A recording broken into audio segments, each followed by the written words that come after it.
ആഭ്യന്തര വകുപ്പിനും പോലീസിനുമെതിരെ CPIM സംസ്ഥാന സമിതിയിൽ രൂക്ഷ വിമർശനം. സർക്കാരിനെ വികൃതമാക്കുന്ന നടപടികൾ പോലീസിൽ നിന്നുണ്ടായി.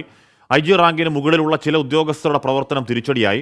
മുഖ്യമന്ത്രിയെ കൂടാതെ മറ്റു ചില അധികാര കേന്ദ്രങ്ങളും പോലീസിനെ നിയന്ത്രിക്കുന്നു എന്നും CPIM സംസ്ഥാന കമ്മിറ്റിയിൽ വിമർശനം ഉയരുകയാണ്. ഷഫീദ് റാവത്തർ വിവരങ്ങൾ വച്ചിരുന്നു. ഷഫീദ്, മാധ്യമങ്ങൾക്കെതിരായ പോലീസ് നടപടിയിലടക്കം വലിയ വിമർശനങ്ങൾ സംസ്ഥാന സമിതിയിൽ ഉയരുകയാണോ പോലീസ് കേന്ദ്രിതമായി തന്നെ? ഷഫീദ്, കശ്മീർ മുഖ്യമന്ത്രിയുടെ ശൈലി മാറ്റണമെന്നായിരുന്നു ഇന്നലെ സംസ്ഥാന കമ്മിറ്റിയിൽ ഉയർന്ന വിമർശനമെങ്കിൽ ഇന്ന് മുഖ്യമന്ത്രിയുടെ പ്രധാനപ്പെട്ട വകുപ്പ് ആഭ്യന്തര വകുപ്പിനെതിരെ ചില അംഗങ്ങൾ അഭിപ്രായങ്ങളും വിമർശനങ്ങളും ഉന്നയിച്ചു എന്നുള്ളതാണ് ഏറ്റവും ശ്രദ്ധാകരമായിട്ടുള്ള ഏറ്റവും ശ്രദ്ധിക്കേണ്ട കാര്യം. ഇതിൽ ഏറ്റവും പ്രധാനം പോലീസിനും ആഭ്യന്തര വകുപ്പിനുമെതിരെ വ്യാപകമായ വിമർശനം CPM സംസ്ഥാന കമ്മിറ്റിയിൽ ചില കാര്യങ്ങൾ ചൂണ്ടിക്കാണിച്ചുകൊണ്ട് ഉണ്ടായി എന്നുള്ളതാണ്. സർക്കാരിനെ വികൃതമാക്കുന്ന നടപടികൾ പോലീസിൽ നിന്നുണ്ടായി.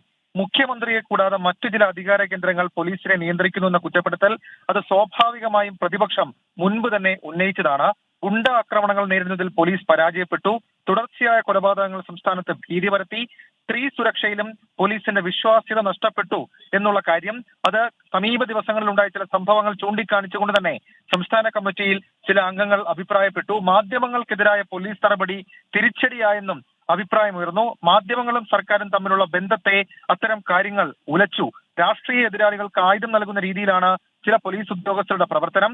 തൃശൂർ പൂരത്തിൽ പ്രത്യേകിച്ച് തൃശൂർ സിറ്റി പോലീസ് കമ്മീഷണർക്കടക്കം സ്ഥാനചലനമുണ്ടായ സംഭവമായിരുന്നു. തൃശൂർ പൂരത്തിന് ഈ കുട കൊണ്ടുവന്നവരെ അടക്കം അകത്തേക്ക് കയറ്റാതെ ചില പോലീസ് ഉദ്യോഗസ്ഥർ അസഭ്യം വിളിക്കുന്ന കാര്യങ്ങൾ അതടക്കം, അതായത് തൃശൂർ പൂരത്തിലെ പോലീസ് ഇടപെടൽ സുരേഷ് ഗോപിക്ക് വേണ്ടി ആഭ്യന്തര